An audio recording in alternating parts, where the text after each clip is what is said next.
Question, the member from Oak Ridge is Markham. Mr. Speaker, my question is for the Minister of Energy. There's no doubt that Ontario's electricity system is turning the corner. 8 years ago, our power system was, by all accounts, an ugly, unreliable mess from top to bottom. Our system lost generating capacity, the equivalent of Niagara Falls running dry. The PC government of the day was trying to privatize Ontario's transmission grid. The use of coal had increased by 127%, and the province was on life support from temporary lease generators and imported electricity that cost Ontarians $1 billion in less than 2 years. Mr. Speaker, through you to the Minister, what progress is the government making in cleaning up our electricity system to build a healthier future for our kids and grandkids? Good question.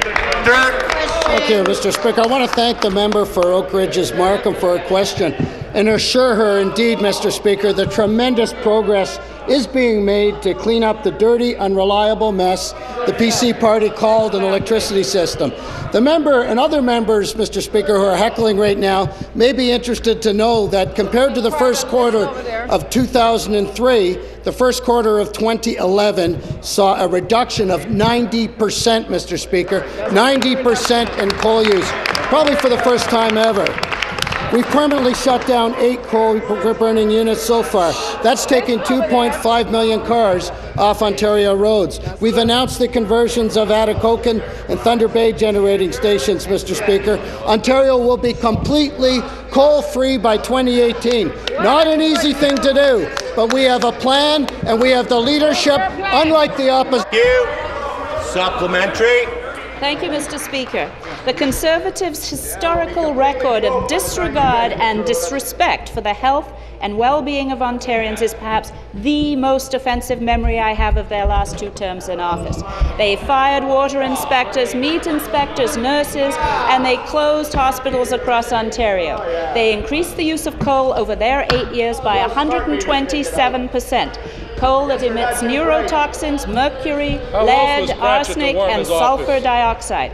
As a physician, I can tell you the fact their government did that goes beyond just irresponsible. Minister, will the government take the advice of doctors and nurses and stick to an energy policy that embraces clean sources like wind and solar and has no more place for dirty coal?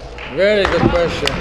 Thank you, Mr. Speaker. And absolutely, Mr. Speaker, our government has a long-term energy plan, gets us out of coal, modernizes our electricity system, it makes clean, renewable energy an important part of our supply mix.